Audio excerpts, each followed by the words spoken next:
जादूगर का जादू हाथों का कमाल है, करते हो तुम कैसे, सबका ये सवाल है।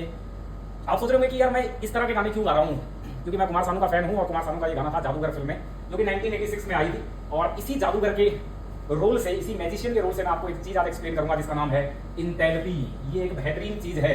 क्या है ये और इंटरनल एनर्जी और इंथैल्पी में क्या अंतर है, आप दोनों में बहुत फंसते होंगे। इसको एच बोलते हैं, इसको यू बोलते हैं। इनको लेकर बहुत विवाद रहता है, बहुत बड़ा और गहरा डिफरेंस है इनके बीच में। क्या ये दोनों सेम है? नहीं दोस्तों, सेम नहीं है, कुछ अंतर है। आज मैं आपको इंथैल्पी के बारे में बताऊंगा, और वो भी जादूगर के फॉर्म में। इंथैल्पी का मतलब होता है, अगर आप इसका फॉर्मूला देखें तो आप इसे क्या लिखते हैं, U प्लस पीवी। मतलब इंटरनल एनर्जी तो है और उसमें पीवी जैसा कुछ और भी है। ये क्या है, पीवी। पीवी का अगर आप डायमेंशन देखेंगे तो ये जूल में आता है, जूल में, और ये एनर्जी का ही फॉर्म है। हो ये एक्सपेंशन वर्क है।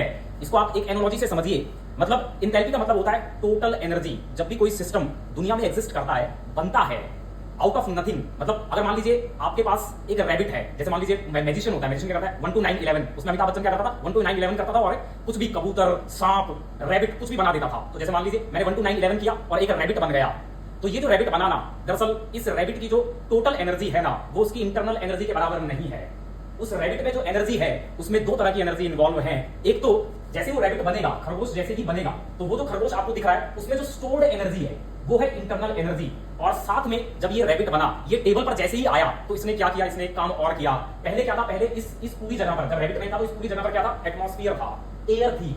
लेकिन जैसे ही रैबिट बनेगा, इसका कुछ फिजिकल डायमेंशन होगा, इसकी फिजिकल एग्जिस्टेंस होगी, जिसके लिए इसे एग्जिस्ट करने के लिए इसे रूम चाहिए। इसे इस एयर को हटाने के लिए इसे वर्क करना पड़ेगा एटमॉस्फेयर के अगेंस्ट। तो फिर ऐसे में ये जो रैबिट है, क्योंकि इसका फिजिकल डायमेंशन है, इसके फिजिकल एग्जिस्टेंस के लिए इसे उस वहां पर वैक्यूम क्रिएट करनी पड़ेगी, एयर को हटाना पड़ेगा, एटमॉस्फेयर के अगेंस्ट काम करना पड़ेगा। और वो जो वर्क है ना, वो पीवी वर्क है। तो टोटल एनर्जी जो होगी वो इसमें स्टोर्ड इंटरनल एनर्जी, और दूसरा क्योंकि यहां पर जैसे ही एग्जिस्ट करेगा तो यहां से एयर आपको हटानी पड़ेगी, एक वैक्यूम क्रिएट करना पड़ेगा, सो दैट कि यहां पर वो खरगोश एग्जिस्ट कर पाए, वो रैबिट एग्जिस्ट कर पाए। और उसके लिए आपको दरअसल इस यहां पर वैक्यूम क्रिएट करने के लिए, एयर को हटाने के लिए आपको एटमॉस्फेयर के अगेंस्ट वर्क करना पड़ेगा, जो कि है पीवी वर्क। इसको आप उल्टा भी समझ सकते हैं। मान लीजिए अगर मुझे इस खरगोश को डिस्ट्रॉय करना है तो मेरे को केवल इतनी एनर्जी, इंटरनल एनर्जी अगर मैं लगा दूं तो ये पूरी तरह से डिस्ट्रॉय नहीं होगा, और भी आपको एनर्जी खर्च करनी पड़ेगी इसको पूरी तरह से कोलैप्स करने के लिए, इस वैक्यूम को भरने के लिए। दरअसल एटमॉस्फेयर यहां पर जो काम करेगा, वर्क करेगा, वो पीवी वर्क है। तो फिर ऐसे में इंथैल्पी क्या है, वो टोटल एनर्जी है। जब कोई सिस्टम क्रिएट होता है उस समय उसको बनाने के लिए कितनी टोटल एनर्जी आपको लगानी पड़ेगी, एक तो उसकी इंटरनल एनर्जी, और दूसरा क्योंकि उसका फिजिकल एग्जिस्टेंस है, उसकी 3 डायमेंशनैलिटी है, क्योंकि वो फिजिकली एग्जिस्ट कर रहा है एटमॉस्फेयर में। तो फिर एटमॉस्फेयर के अगेंस्ट भी उसको उसकी फिजिकल एग्जिस्टेंस को प्रूव करने के लिए एटमॉस्फेयर के अगेंस्ट वर्क करना पड़ेगा, और वो पीवी वर्क भी इंक्लूड होगा, वो एनर्जी भी इंक्लूड होगी, और वो दोनों मिलाकर दरअसल इंथैल्पी होती है। तो इंथैल्पी टोटल एनर्जी है, internal energy plus PV work.